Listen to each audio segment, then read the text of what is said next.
I know a young boy who committed suicide because he failed in a very important examination.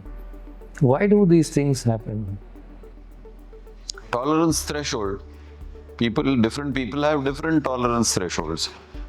I mean, you watch children. In the same class, a teacher scolds the whole class, and two children start crying. Why did the other children not cry? Because their tolerance threshold to reprimand is much lower as compared to the tolerance threshold of the other kids.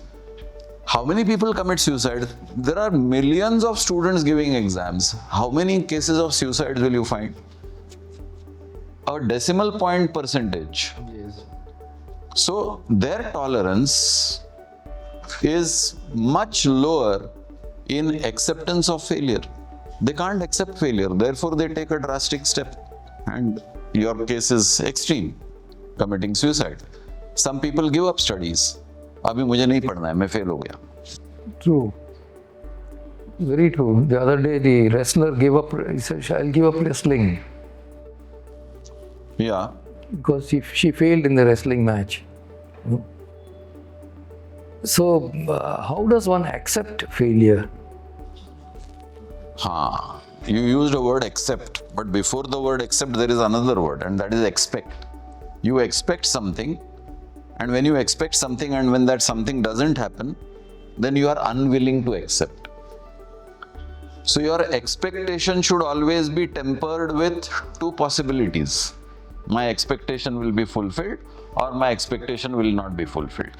When my expectation will not be fulfilled, what are the alternatives? I don't think on those lines. And therefore, when I see no alternatives in front of me, for me, life is over. The man who committed suicide, for him there was no alternative in his mind. यही करूंगा, इसके अलावा कुछ नहीं करूंगा, then you have come to a dead end. उधर मैं fail हो गया, अभी मैं क्या करूं? मेरे लिए करने जैसा कुछ नहीं, चलो जिंदगी का अंत करूं.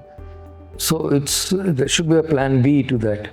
So you first analyze your expectation and always consider the possibility that my expectation is going to be fulfilled. Great, I'm going to celebrate. My expectation is not going to be fulfilled. What do I do next? What is my plan B, plan C, plan D? So does the reaction also depend upon how important it is to succeed? It depends upon your, again, preparatory work. You are not prepared for the eventuality. Importance to succeed is there for everybody. Everybody wants to succeed. Nobody plans failure. We always plan for success. But getting success is not in your hands because you don't know the competition. You only know yourself and your preparation. You are not aware of the competition. Lousy people succeed and extremely talented people fail because they are competing in a field which is also equally talented. And those people who are mediocre and they succeed because they are competing in a mediocre environment. तो अंधे में काना राजा बोलते हैं, वो वाली बात हो गई. So ultimately, how important is success depends on how you have prepared yourself for that subject. कि मेरे लिए ये life and death का subject है. Death is over. You take one step and your whole life is over. You have blocked yourself from making something else out of your life for which you were born. But you decided to prematurely end it because for you success in one area was the only thing. You never considered options and alternatives. Now this person wanted to get a job to support his parents because he needed to support them badly. But he didn't get that job and he went into a depression. Okay, so basically what he wants is remuneration. He wants some returns. Is job the only alternative? I mean, you have so many cases of people doing all odd jobs just to sustain their families. People have come from nothingness and acquired fame. You can see so many cricketers today who have come from absolute no background sleeping on the footpath, no food to eat, but burning desire and inherent talent, and they have today earned in crores.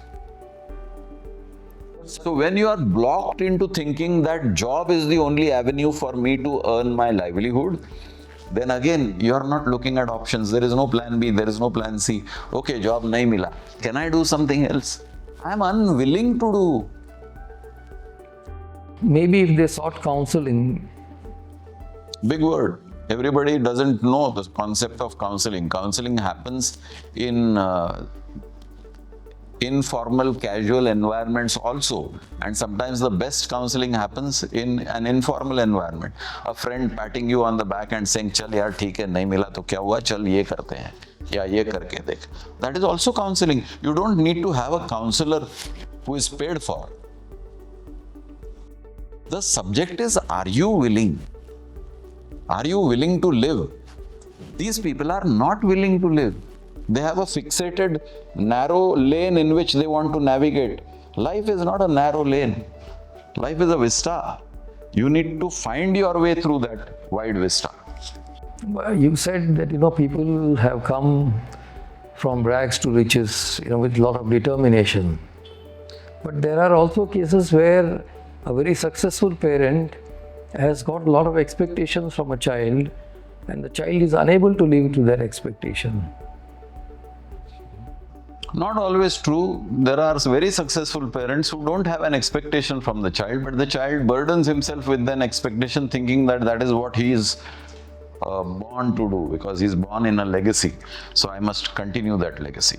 Sometimes what you're saying is also true, that the parents are wanting the child to continue the legacy. But sometimes it's a self-imposed concept of legacy. And you unnecessarily put yourself again into that narrow lane. Because my father was a great actor, I should become a great actor, or my father was a great sports person, so I should be doing the same sports in which my father excelled.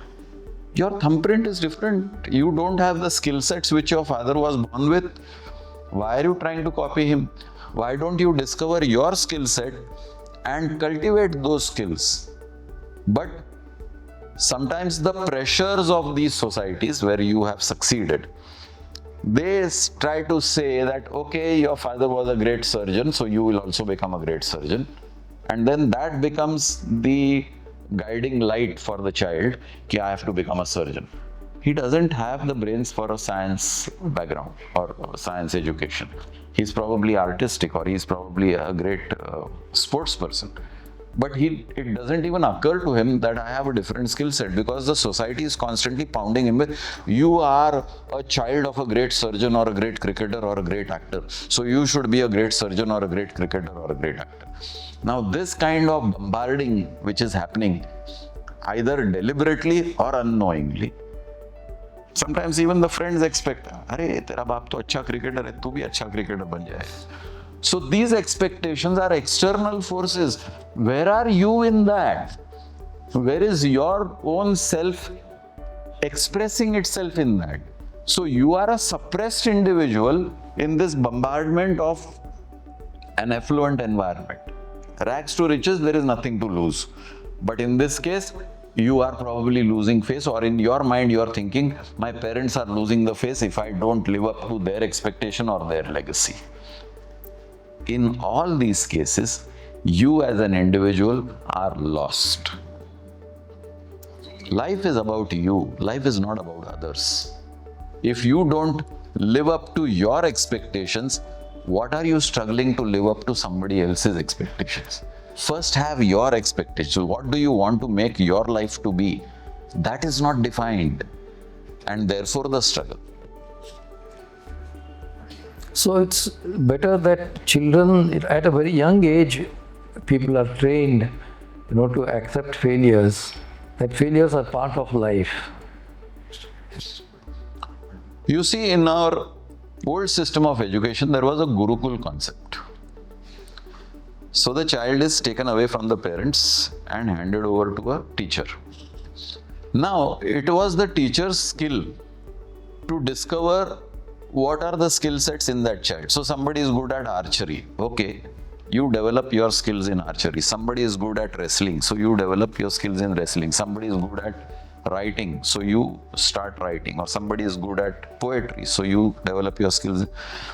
So the bunch of children who came to the Gurukul were molded by an efficient guru who had the welfare of the child at heart.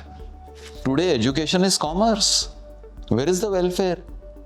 As long as I get my fees, I teach my subject. Whether you are capable or not, that is your lookout. I taught 10 students, 7 of them have succeeded, 3 of them have not succeeded. I am not to be blamed, those 3 are to be blamed. I have no concern for them. As a teacher or a guru, it is my duty to tell the parents, this is not the curriculum for your child. This is not his skill set.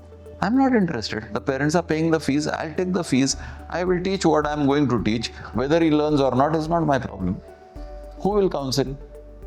It is the parents' expectations sometimes which forces the child to do things for which he is not cut out. And this is because of unhealthy competition in the society today. वो कर रहा है, इसलिए तू भी कर. Yes, whether you're capable or not. So assessing your capability is the most important thing. Find yourself. We have not found ourselves as human beings. Again, I take you to our course, Life and Breath. We are human beings, but the thing that drives human beings is the prana energy. We are not even looking at our prana energy. We are not even identifying who we are. As human beings, we are lost. We are struggling to find our identity, we are struggling to find our purpose, and we are struggling to fill up the number of years given to us in this life form. And that is the problem. There is no destination.